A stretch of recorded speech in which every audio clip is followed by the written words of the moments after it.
ஜெய் ஆஞ்சநேயா. ஓம் நமச்சிவாய. இனிய காலை வணக்கம் நண்பர்களே. அனைவரும் எப்படி இருக்கீங்க? இந்த வீடியோவுடைய நோக்கம் அப்படின்னு பார்த்திங்கன்னா, கைலாஷ் யாத்திரையை பற்றி நிறைய மக்கள் நிறைய விதமான கேள்விகள் கேட்டுட்ருக்காங்க. அவங்களுக்காக இந்த பதிவு. தொடர்ந்து நம்ம இந்த கைலாஷ் யாத்திரையை பற்றி நிறைய வீடியோ போட்டிருக்கோம், இன்னும் போட போகிறோம். நீங்கள் பார்த்துக்கிட்டே இருக்கலாம். இப்போ நம்ம கங்கையில் இருக்கோம். இந்த இடத்துலேருந்து உங்களை சந்திக்கிறதுல ரொம்ப ஒரு சந்தோஷம். இன்று 16/3/2025 ஞாயிற்றுக்கிழமை. இன்றைக்கி நிலவரப்படி அப்டேட் கைலாஷ் யாத்திரையை பற்றி. கடந்த 5 ஆண்டுகளுக்கு பிறகு இந்த வருடம் நமக்கு இந்தியர்களுக்கு கைலாய யாத்திரை அனுமதி கிடைத்திருக்கிறது. எங்களுடைய யாத்திரை, அதாவது கைலை டிராவல்ஸுடைய யாத்திரையை பொறுத்தவரை மே மாதம் 22ஆம் தேதி முதல் குழு பயணம் செய்வதாக இருக்கிறோம். இந்த குழுவில் யார் யாரெல்லாம் பயணம் செய்யலாம் அப்படின்னு பார்த்தீங்கன்னாக்க, இந்த குழு அப்படிங்கிறதும் கைலாய யாத்திரைக்கு 18 வயதிலிருந்து 70 வயது வரை உள்ள அன்பர்கள் கைலாய யாத்திரையை மேற்கொள்ளலாம். இதிலும் குறிப்பாக 60 வயது வரை உள்ளவர்கள் மட்டும் முழு பரிக்கிரமாவுக்கு அனுமதிக்கப்படுவார்கள்.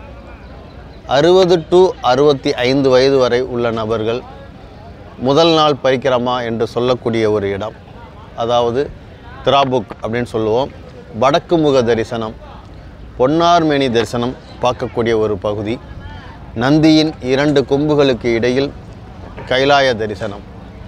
அது ஒரு அற்புதமான ஒரு இடம். இந்த இடத்த பார்க்குறது வரைக்கும் இந்த 65 வயது வரை உள்ள நபர்கள் அனுமதிக்கப்படுவார்கள். அதற்கு மேல் 2வது நாள் பரிக்கிரமா, 3வது நாள் பரிக்கிரமாவுக்கு அவர்கள் அனுமதிக்கப்பட மாட்டார்கள். கண்டிப்பாக 60 வயதுக்கு மேற்பட்டவர்கள் இந்த 2ஆம் நாள் பரிக்கிரமாவிற்கு அனுமதி இல்லை. சரிங்களா?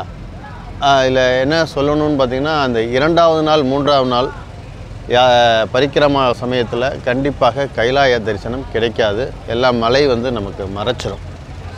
அதனால் இப்போ உங்களுக்கு ஃபஸ்ட் டேயோடு நிறைய பேர் திரும்பிடுவாங்க. இது எல்லாமே உடல்நிலையை பொறுத்து தான் அங்கே முடிவு செய்யப்படும். மற்றபடி இந்த 70 வயசு வரைக்கும் சொன்னீங்களே அப்படின்னு சில பேர் கேட்பாங்க. அவங்களுக்காக சொல்லணும்னு பார்த்திங்கன்னா, இவங்க தார்ச்சன் அப்படின்னு சொல்லக்கூடிய இடம், அதாவது மானசரோவர் அடுத்து தார்ச்சன், கைலாயத்துடைய அடிவாரம். அந்த இடத்துலேருந்து நீங்கள் கைலாயத்தை முழுமையாக தரிசனம் பண்ணலாம். தங்கியிருக்க இடத்துலேருந்து வெளியில் பார்த்தோம்னா நீங்கள் கைலாயம் நல்லா பார்க்கலாம். அது தெற்கு முக தரிசனம். அவங்க உடல்நிலையை பொறுத்து கொஞ்சம் தூரம், அதாவது யமதுவார் அப்படின்னு சொல்லக்கூடிய ஒரு பகுதி இருக்குது, வேலி ஆஃப் காட், தேவர்கள் பள்ளத்தாக்கு அப்படிங்கிற இடம் வரைக்கும் பஸ்ஸில் வருவாங்க. அந்த இடம் வரைக்கும் நீங்கள் தரிசனம் பண்ணிட்டு திருப்பி ரிட்டன் தார்ச்சனில் போய் ரூமில் தங்கிக்கலாம். இந்த பரிக்கிரமா முடித்து மக்கள் வர வரைக்கும். இந்த பரிக்கிரமா அப்படின்னு பார்த்திங்கனாக்க 3 நாள் ஆகுங்க. முதல் நாள் ஒரு 14 கிலோமீட்டர் நடந்து போய் துரல்புக்கில் தங்கணும்.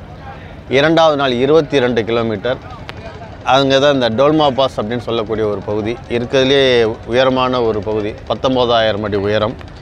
அதை தாண்டி போய் நம்ம ஜூதல்புக் அப்படிங்கிற ஒரு இடத்துல தங்குவோம். 3வது நாள் ஒரு 8 கிலோமீட்டர் நடந்து போனோம்னா அதுக்கு அங்கிட்டு நமக்கு பஸ் பிக்கப் பண்ணிடுவாங்க. அங்கேருந்து கிளம்பி தார்ச்சன் போய் மானசரோவர் வழியாக அதை கிரிவலம் பண்ணி சாகா அப்படிங்கிற இடத்துல போய் தங்குவோம். ஓகேங்களா? இந்த மாதிரி இதை யார் தவிர்க்கிறது நல்லது அப்படின்னு பார்த்திங்கன்னா, ஹார்ட் பேஷண்ட், அதாவது ரீசெண்டாக சர்ஜரி பண்ணவங்க, ஹார்ட் அட்டாக் குறைவான நாள், அது ஒரு 6 மாதம் 1 வருஷத்துக்குள்ளே இருக்கிறவங்க, பிபி அதிகமாக இருக்கிறவங்க, இவங்களாம் இந்த யாத்திரையை அவாய்ட் பண்ணுறது ரொம்ப நல்லது. ஏன்னா அங்கே வந்தால் ரொம்ப ரிஸ்க்கு, ஆக்சிஜன் லெவல் ரொம்ப குறைவாக இருக்கும். நம்ம போகணுன்னு நீங்கள் முடிவு பண்ணிங்கன்னா, உங்களுடைய டாக்டர், ரெகுலர் ஃபேமிலி டாக்டர் இருப்பாங்க இல்லையா, அவங்க இல்லாட்டி ஒரு எம்டி டாக்டர்கிட்ட போயிட்டு நீங்கள் செக்கப் பண்ணுங்கள். மெயின் கார்டியாலஜி பார்த்திங்கன்னா ரொம்ப நல்லது. ஹீமோகுளோபின் கண்டிப்பாக ஒரு 13 பாயிண்ட்டுக்கு மேலே இருப்பது தான் உங்களுடைய பாடி ஹெல்த் நல்லது. ஏன்னா அப்போ தான் அந்த குளிரை உங்களால் தாங்க முடியும்.